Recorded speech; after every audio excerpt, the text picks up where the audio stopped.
Hello friends, നമസ്കാരം. Welcome to Sangeetha's food gallery. നമുക്കിന്ന് ചായക്കട സ്റ്റൈലിൽ എങ്ങനെയാണ് പക്കവട ഉണ്ടാക്കുന്നതെന്ന് നോക്കാം. ഇത് ചെയ്യാനായിട്ട് ഇപ്പോൾ ഞാൻ ബൗളെടുത്ത് വെച്ചിട്ടുണ്ട്. ഇതിലേക്ക് ഒരു സവാള നല്ല പൊടിയായിട്ട് അരിഞ്ഞതാണ് ഇത് ചേർത്ത് കൊടുക്കേണ്ടത്. ഇനി ഇതിലേക്ക് 2 പച്ചമുളക് അതും പൊടിയായി അരിഞ്ഞത് ചേർത്ത് കൊടുക്കേണ്ടത്. ഇനി 1 ടേബിൾ സ്പൂൺ ഇഞ്ചി പൊടിയായി അരിഞ്ഞത്. ഇനി ഇതിലേക്ക് കുറച്ച് കറിവേപ്പില നല്ല ഫൈനായിട്ട് അരിഞ്ഞത് ചേർത്ത് കൊടുക്കണം.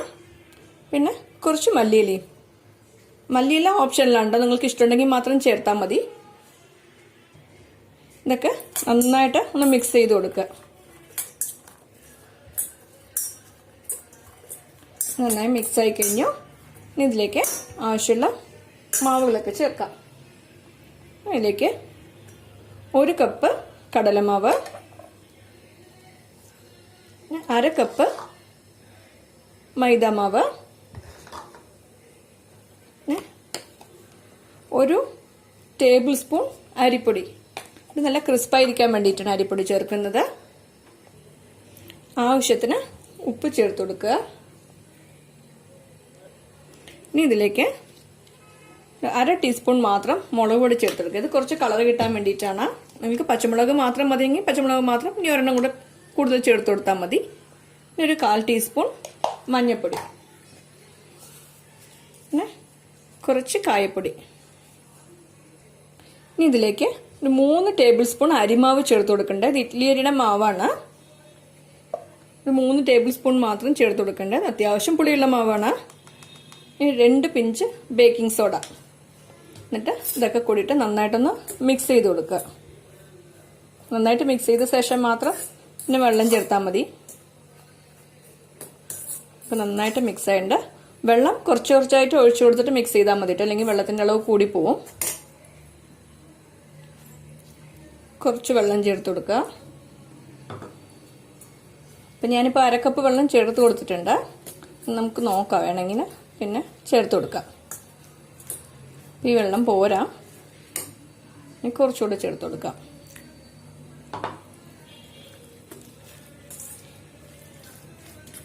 നന്നായിട്ട് യോജിപ്പിക്കണം.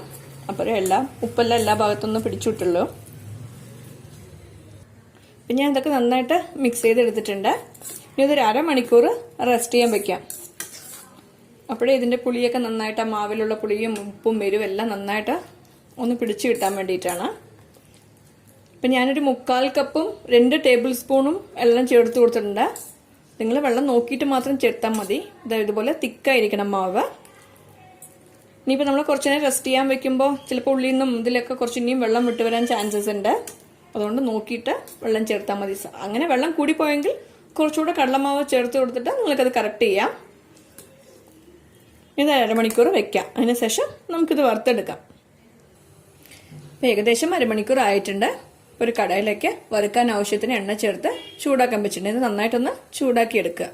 എണ്ണ നന്നായി ചൂടായിട്ടുണ്ട്. ഇനി നമുക്കിതിലേക്ക് മാവ് കുറച്ച് ഒറ്റായിട്ട് ഒഴിച്ചു കൊടുക്കാം. അപ്പം ഞാൻ സ്പൂണിലാണ് മാവ് ഒഴിച്ചു കൊടുക്കുന്നത്. ഞാനിപ്പോൾ ഒരുപാട് വലുതായിട്ടൊന്നും ചെയ്യുന്നില്ല, മീഡിയം സൈസിലാണ് ചെയ്യുന്നത്. നമുക്ക് വലുതായിട്ട് വേണമെങ്കിൽ കുറച്ചുകൂടെ മാവ് ചേർത്ത് ഒഴിച്ചു കൊടുക്കാം. പിന്നെ നന്നായി ചൂടായ ശേഷം വേണം കേട്ടോ മാവ് ഒഴിച്ചു കൊടുക്കാൻ.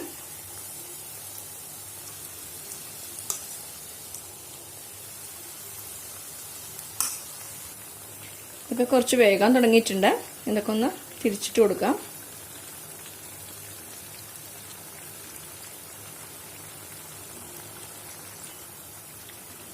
അപ്പോൾ പക്കോടയൊക്കെ നന്നായിട്ട് വെന്ത് കഴിഞ്ഞിട്ടുണ്ടല്ലേ, കളറൊക്കെ ചേഞ്ച് ആയി കഴിഞ്ഞു, നല്ല ഗോൾഡൻ കളർ ആയി കഴിഞ്ഞു. ഇനി നമുക്കിത് ഒരു പ്ലേറ്റിലേക്ക് മാറ്റി വയ്ക്കാം.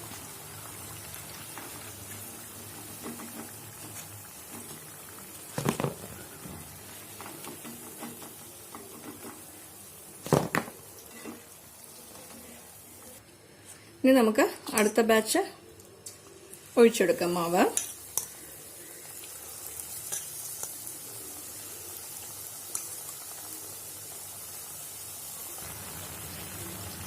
ഇതൊക്കെ വെന്ത് തുടങ്ങി, ഒക്കെ തിരിച്ചിട്ട് കൊടുത്തിട്ടുണ്ട്. അപ്പോൾ ഞാൻ ഫസ്റ്റ് ബാച്ച് എടുത്തില്ല ടേസ്റ്റ് നോക്കിയിട്ടോ എല്ലാം പെർഫെക്റ്റ് ആയിട്ടുണ്ട്. എരിവും ഉപ്പും പുളിയും എല്ലാം കറക്റ്റ് ആയിട്ടുണ്ട്.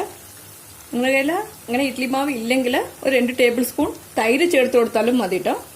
ആ പുളിപ്പുണ്ടെങ്കിൽ മാത്രമേ ചായക്കട കിട്ടുന്ന ആ ടേസ്റ്റ് വരുന്നുള്ളൂ.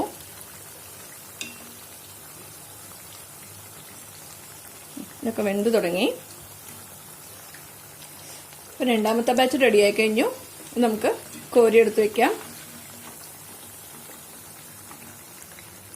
ഇപ്പോൾ നമ്മുടെ എല്ലാ പക്കോടയും വറുത്തെടുത്ത് കഴിഞ്ഞു. വളരെ ടേസ്റ്റി ആയിട്ട് ചായക്കട സ്റ്റൈലിലുള്ള പക്കവട റെഡിയായി കഴിഞ്ഞു.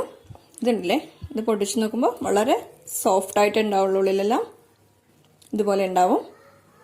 നിങ്ങളെല്ലാവരും ഈ റെസിപ്പി ട്രൈ ചെയ്ത് നോക്കണം. ഇഷ്ടമായെങ്കിൽ ലൈക്ക് ചെയ്യാനും ഷെയർ ചെയ്യാനും സബ്സ്ക്രൈബ് ചെയ്യാനും മറക്കരുത്. നിങ്ങളുടെ ഫീഡ്ബാക്ക് അറിയിക്കുകയും വേണം. Thanks for watching.